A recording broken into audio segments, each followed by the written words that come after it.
Arctic সাগরে গভীর বরফাবৃত তলদেশে নটিলাসের দুটি ইঞ্জিনই বন্ধ হয়ে গেছে। তার ভিতরে থাকা 20 জন ক্রু মেম্বার ঠান্ডায় নাজেহাল। এই দুঃসাহসিক এক্সপিডিশনের কথা কেউ কল্পনাও করেনি, অথচ এরা করে দেখিয়েছেন। তবে এই যাত্রায় বরফের তলদেশে তাদের অনেক ধৈর্য ও সাহসিকতার পরিচয় দিতে হয়েছিল। আর আজকে আমরা সেটাই জানবো নর্থ পোলকে, জানবো নটিলাসকে, জানবো স্যার হুবার্ট উইলকিন্সকে, জানবো সমস্ত প্রতিকূলতাকে তারা কিভাবে হারিয়েছিল। তো স্বাগত জানাই আপনাকে দ্য আনসলভড ফাইলসে। আমি পবিত্র।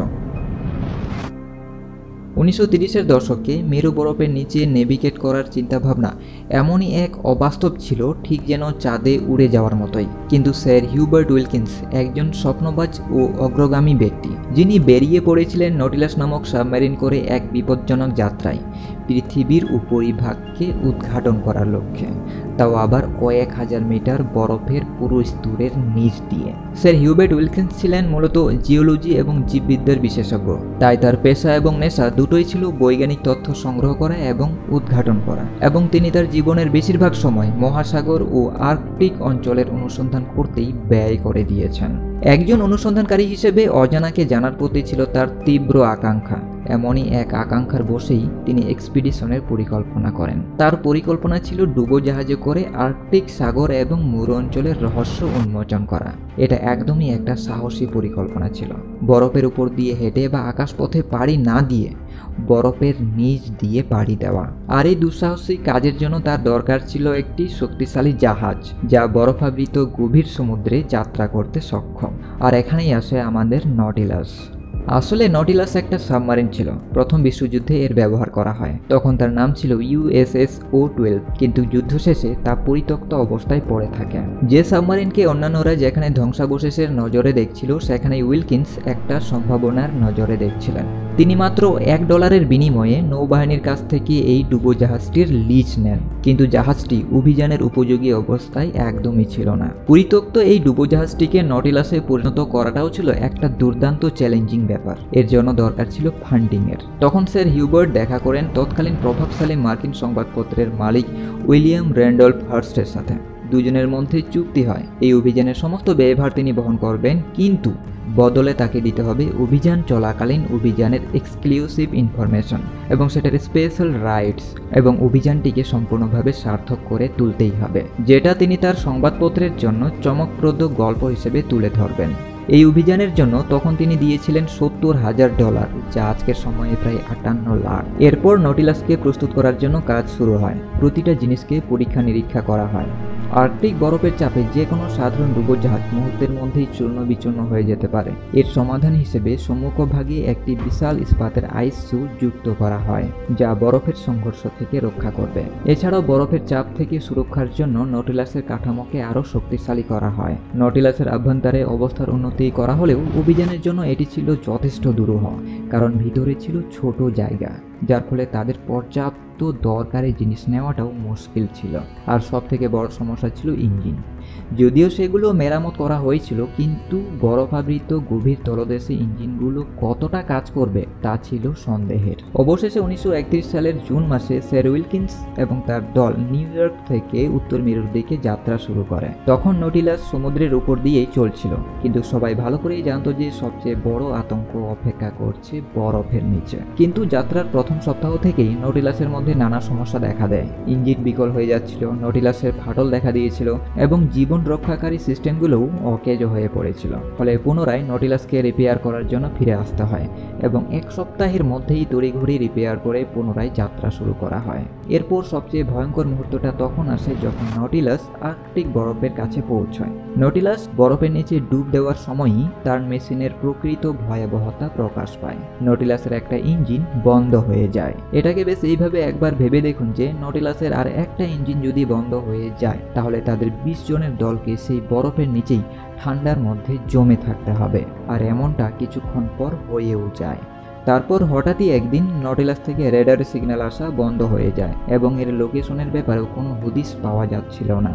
কয়েকদিন পর্যন্ত কিছুই জানা গেল না যে নটিলাস এবং ক্রু মেম্বারদের অবস্থা কেমন আছে। তারপর কিছুদিন পর আমেরিকান সাবমারিন USS ইউমিং নটিলাসকে প্রায় 1000 কিলোমিটার উত্তর পূর্ব দিকে ভেসে থাকতে দেখতে পায়। নটিলাসের দুটো ইঞ্জিনই খারাপ হয়ে গিয়েছিল, ব্যাটারি শেষ হয়ে গিয়েছিল, আর নটিলাসের এগিয়ে যাওয়ার মতো পরিস্থিতিই ছিল না। এমন অবস্থায় নটিলাসের আবার মেরামতের দরকার ছিল এবং আমেরিকা থেকে যন্ত্রপাতি আসতে বেশ কিছুটা দেরি হয়। তারপর 28শে জুলাই আবারও তারা নর্থ পোলের দিকে যাত্রা শুরু করে। তারপর আর্কটিক সার্কেলে যাওয়ার পর আবারও নানা রকম টেকনিক্যাল সমস্যা দেখা দেয়, কিন্তু এবার তারা একত্রে কাজ করে সমস্যার সমাধান করে নিচ্ছিল। আর্কটিক সার্কেলের প্রায় 1000 কিমি পথ তারা অতিক্রম করে ফেলেছিল। এই সময় বৈজ্ঞানিক দল নানা রকম তথ্য সংগ্রহ করে এবং গুরুত্বপূর্ণ খোঁজ আবিষ্কার করে। আর্কটিক সার্কেলের ঠান্ডা বরফের নিচেই একটা উষ্ণ জলের লেয়ার আছে, যা আর্কটিক সাগরের উপরে অবস্থিত আবহাওয়ার পরিবর্তনে একটা গুরুত্বপূর্ণ ভূমিকা পালন করে। এরপরেও নটিলাস 1 সপ্তাহ ধরে গভীর বরফাবৃত তলদেশে চলতে থাকে এবং 82 ডিগ্রি নর্থ সাইড পর্যন্ত পৌঁছতে সক্ষম হয়। আর এটা সেই সময় কোনো সাবমারিন দ্বারা এই দুঃসাহসিক অভিযান প্রথমবার করা হচ্ছিল। এমন মনে হচ্ছিল যেন স্যার হিউবার্ট উইলকিন্স এবং তার নটিলাস ইতিহাসের পাতায় নাম লেখাতে চলেছিল। কিন্তু বরফাবৃত তলদেশে নটিলাস এবং সমস্ত ক্রু মেম্বারদের অবস্থা ঠান্ডায় খুব খারাপ হয়ে পড়েছিল। তারপর তারা যে জিনিসটার ভয় সবচেয়ে বেশি পাচ্ছিল সেটাই হলো নটিলাসের পিছনে থাকা ডাইভিং রেডার কাজ করা বন্ধ করে দেয়। এবার নটিলাসের ভিতরে থাকা প্রত্যেকের মনে আতঙ্কের সৃষ্টি হয়, কারণ সেখান থেকে সাঁতার কেটে বাইরে বেরিয়ে আসাটাও ছিল অসম্ভব। কারণ উপরে ছিল বরফের মোটা স্তর, আর তার মধ্যে বরফের নিচে জলের স্তরটাও ছিল হাড়হিম করে দেওয়ার মতো ঠান্ডা। এর মধ্যে আবার নটিলাস বরফের স্তরের সাথে ধাক্কা খায়, যার ফলে অলমোস্ট প্রায় ভেঙেই যাচ্ছিল।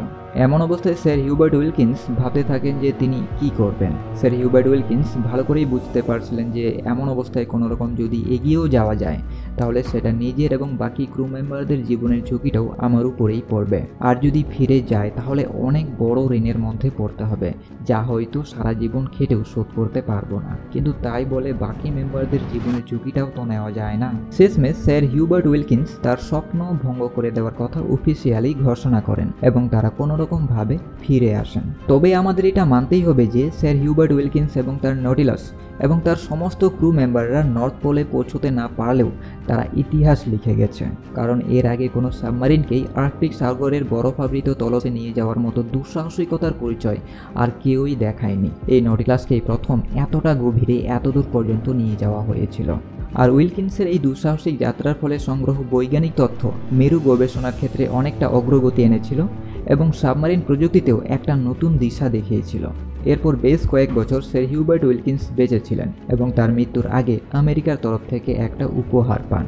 উপহারটা হলো তার নটিলাসের নামেই একটা পরমাণু সাবমারিন নটিলাস বানিয়ে নর্থ পোলে জিত হাসিল করার জন্য পাঠানো হয়। কিন্তু এইবার এই মিশন সাকসেসফুলি হয়। সালটা ছিল 1958। আর এই মিশন সাকসেসফুল হওয়ার 3 মাস পরেই 30শে নভেম্বর 1958 স্যার হিউবার্ট উইলকিন্স দেহ ত্যাগ করে পরলোক গমন করেন।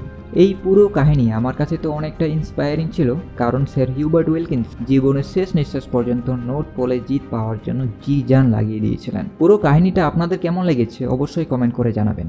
আর কি কি বিষয়ের উপর ভিডিও দেখতে চান অবশ্যই কমেন্ট করে জানাবেন। আমি চেষ্টা করব সেসব বিষয়ের উপর ভিডিও বানানোর। আজ তাহলে আসি, আবারও দেখা হবে পরের ভিডিওতে।